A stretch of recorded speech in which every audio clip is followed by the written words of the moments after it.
90% of people are absolutely wrong when it comes to internet computer ICP. This is one of the most groundbreaking projects in the entire cryptocurrency market, and yet it is heavily undervalued because of some rumors circulating about this project. In this video, I'm going to address those rumors. We're going to look into what ICP is and why it's so groundbreaking, and I'm going to give you my crazy price prediction for ICP. So hit the like button. Let's get into this video. Now, first of all, before we do anything, let's address the naysayers who are going to be like, this coin's a scam because when it launched, it did this. Okay, this is what happened when it launched. Look at the chart. You can see that ICP, at some point, when it launched on a weekly chart, in the very first week, it went up to $2,800. And then it crashed about 99% in the first week. And I get it. That is pretty indicative of a rug pull, because this basically got given a crazy valuation and then suddenly it dumped.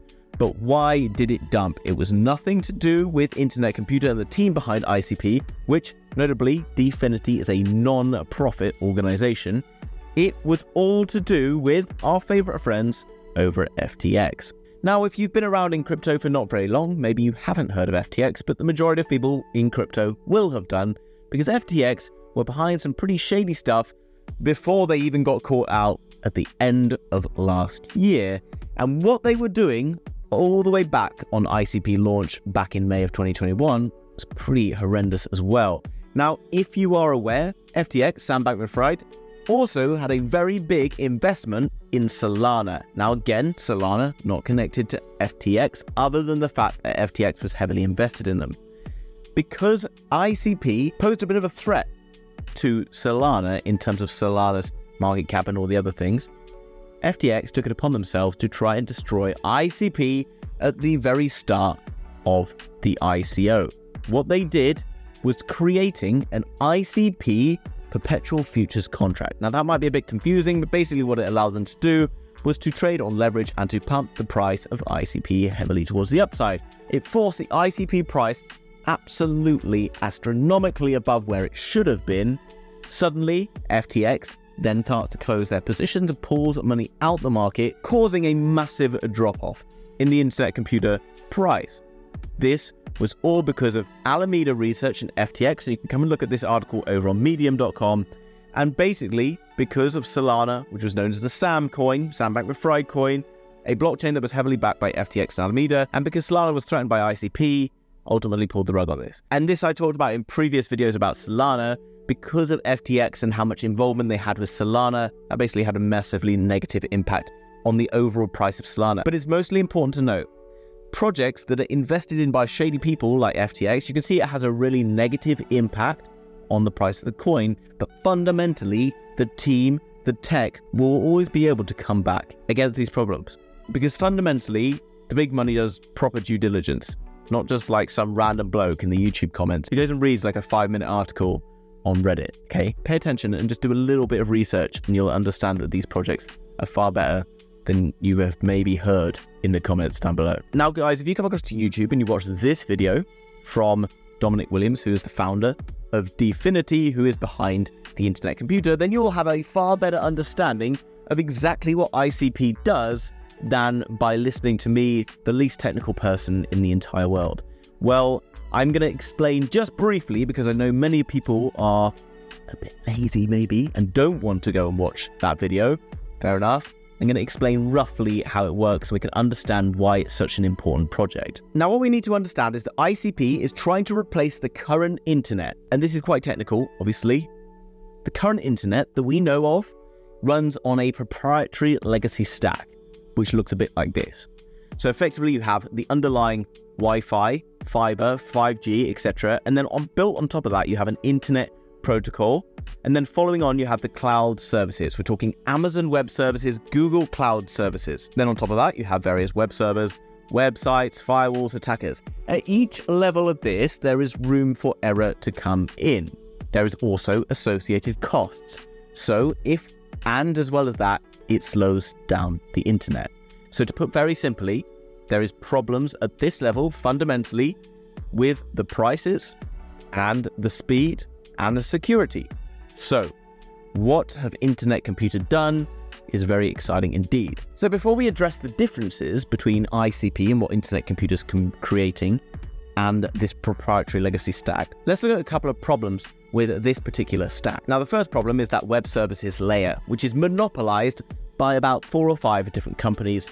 You've probably heard of them. One of them in Google, and you can see they have a revenue on this of $7.4 billion every year. Amazon Web Services has a revenue of $80 billion every year. So if you want to build a website or anything like that, you are basically having to fund to pay into the monopoly to be able to just do that, to build on the internet. Okay, so if you're building websites, you're building apps or anything like that. Now, going back to this page, it's very important as well to know that because there's loads of attackers and all these firewalls and everything are required, all the time this requires to be updated, all the time there's problems that are associated with this. And this means that every year the global spend on IT services is $3.9 trillion. 3.9 trillion with a T dollars. That is a lot of money, okay? So basically, to be able to run traditionally on the internet is an extremely expensive, slow, and problematic service. Something else that's to be considered. We talk about blockchain and the importance of decentralization rather than having everything built into one place. But by building on the traditional internet, even if you have a decentralized blockchain, such as Ethereum, being built on the traditional internet is technically centralized through a traditional cloud service. So it's not really decentralized at all and therefore has vulnerabilities. So what do we know about Dfinity? Well, Vitalik sees Dfinity as Ethereum's sister network rather than a competition. Ethereum and Dfinity both strive to create a decentralized future, empowering individuals and businesses with the ability to interact directly, securely, and without intermediaries. While Ethereum has established itself as a leader in the field, Dfinity aims to complement its capabilities by addressing some of the scalability challenges that Ethereum currently faces. So this is very exciting. We have Vitalik, who's basically the creator, the founder of the world's leading blockchain, leading layer 1 blockchain. And this is pretty big kudos, okay? If Vitalik shouts you out that you're doing these things and you're working alongside to build the future of the internet and the future of blockchain and all these services surrounding it, that's pretty positive. I think you'll agree. Okay, so let's look at what Internet Computer does compared with that legacy blockchain stack. Now, guys, remember, this is not going to be the most technical explanation ever. I'm just trying to get you to understand where it's going to save money, where it's going to be able to create value, because ultimately we're investors, we want to make money, right? So what is this? This is the new concept of the internet from Internet Computer. What it runs on is things called data centers, which are decentralized around the world. And this is important because it allows then the internet protocol to be built directly on top of this and to be decentralized around the world. Make sense? And then we move up to what is called the ICP Internet Computer Protocol layer. And this is made up of something called canisters, which I'll talk about in just a minute. That's effectively like the smart contract layer.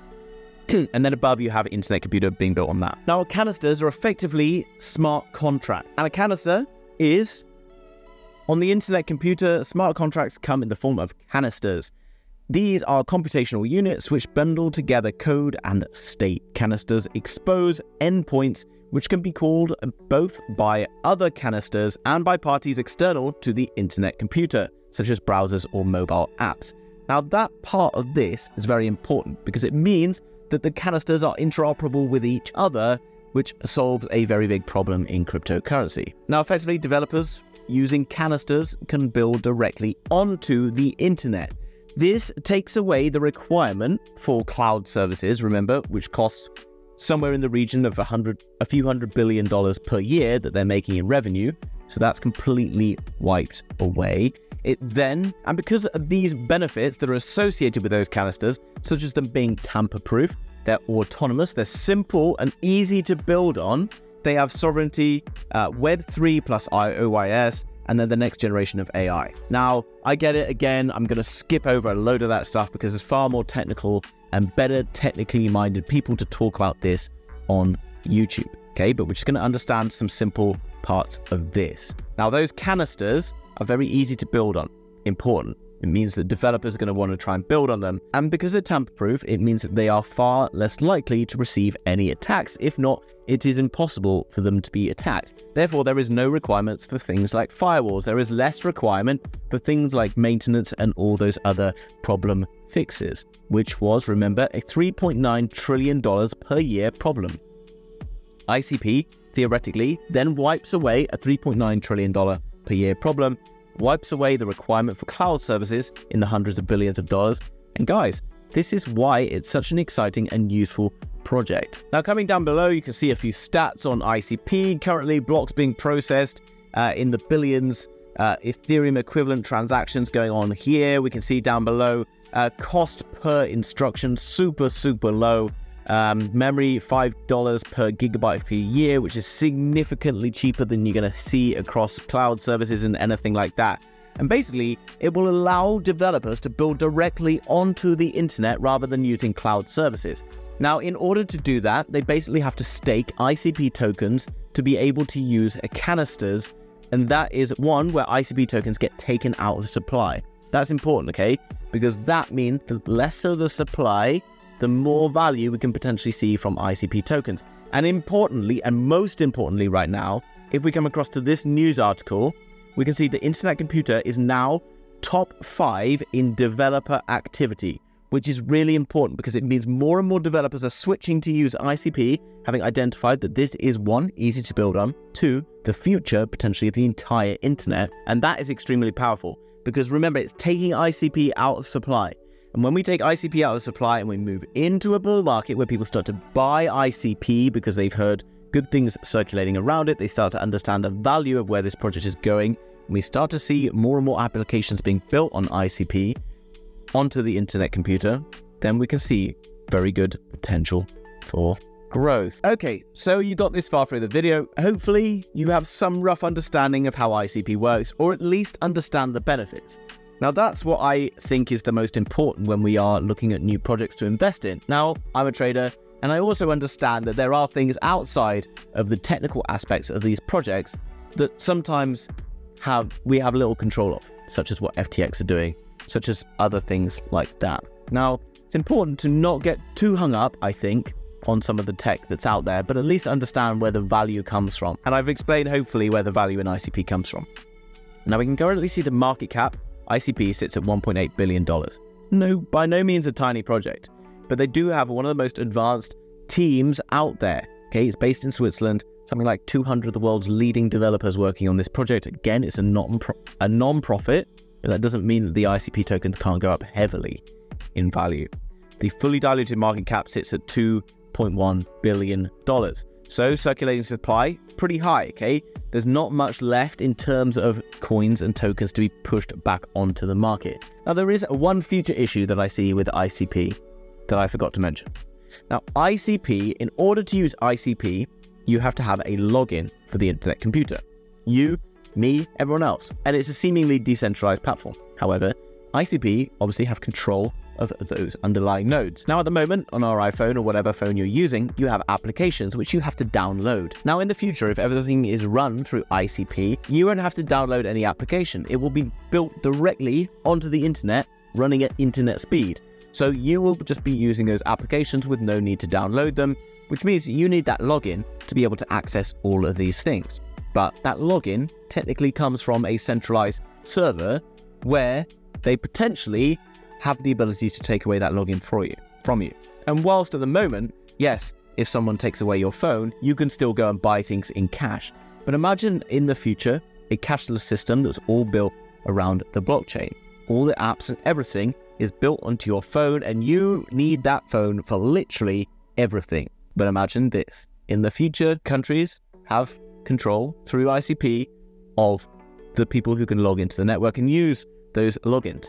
That's something very scary because potentially they can take away your entire ability to make transactions, which obviously is probably the most scary thing ever. And people have talked for years about stuff like that happening in China. Whilst it doesn't actually come true, you do have something called WeChat Pay in China. And if you lose the access to WeChat Pay, it's a real pain in the ass to be able to survive. So that's something to be aware of, but I don't think in the shorter term is going to be much of an issue, and they are talking about ways to kind of mitigate these issues.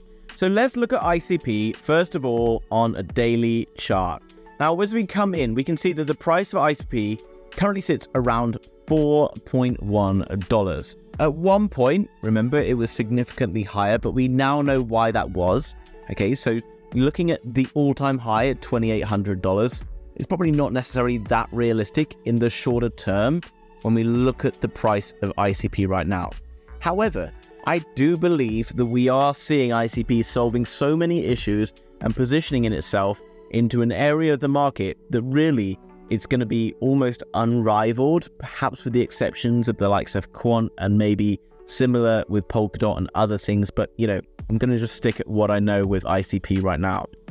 What we can see in terms of the price action, and now, you know, I love to talk about the Wyckoff accumulation phases where we can see dips down and various sort of spikes into liquidity zones. We have a liquidity zone up here, a liquidity zone down here. Now you can see we have moved out of this buy zone down here, pretty much around $3.40, which from current levels would be a drop of around 18%. But I also want you to pay attention to this descending wedge pattern we've got going on here. I do believe, and I have talked about this quite a lot in the other crypto videos I've made, that Bitcoin and others have seen their pumps. We're going to see Bitcoin having a slow move, I think, towards the upside, continued, and then we're going to see the money rolling into bigger market cap coins. And we saw the pumps recently from the likes of hbar, XLM, XRP, and now I'm looking at the likes of ICP to take profits from XLM, etc., and move into. So, as everyone else is trying to get into those coins and just paying attention and going, how do I get into like Casper because it's already pumped? And how do I get into XLM? Well, if you were subscribed, you would have been in at the right point rather than getting in along with everyone else. Okay, you need to get into those projects before they pump. Once they've pumped, stop waiting for them to come down. Just look at some other stuff, okay? Probably a good bit of advice for you. Now, I do think that we could be moving out of an accumulation zone here. And, you know, if we're able to breach, get up towards these levels, you know, somewhere around the sort of $5.20, then we do have a good chance to be breaking beyond. Now, in terms of market cap, where can we see ICP market cap going? Well, guys, we know the kind of like the value that it's going to be providing in a full-blown bull market. You know, it's hard to compare this project to kind of other projects of days gone by. But, you know, we've seen Ethereum in the past reaching $220 million market caps, perhaps even up to $500 million market caps. I don't think that we're going to see ICP hitting up to a $500 million market cap.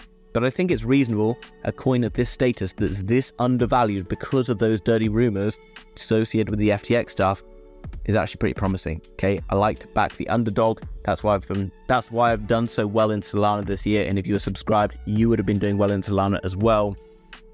Backing the underdog, ignoring the rumors and understanding where those rumors come from can set us up really well. If we see $100 billion market cap, and by the way, I've just realized that I should have been saying $1 billion in terms of the market caps of Ethereum before you all write in the comments aggressively, not millions, then we will be looking to potentially push ICP, you know, 100x. Could ICP really be pushing towards $4, $5?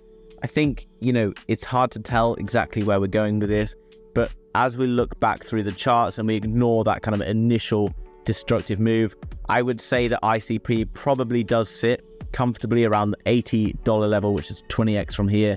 I do think that beyond $100 is potentially possible, maybe even up towards a few $100s. But speculation play, all of these price predictions are just speculation, guys. I do think ICP is going to change the way the world works, and that's very exciting for me. So if you agree or not agree, whatever, then let me know down below. If you want to learn more about ICP, then Coin Bureau has a great video on ICP, although much more technical, and Definity also has some great videos as well, so go check those out. Guys, hit the like button, subscribe, see you in the next one. Bye bye.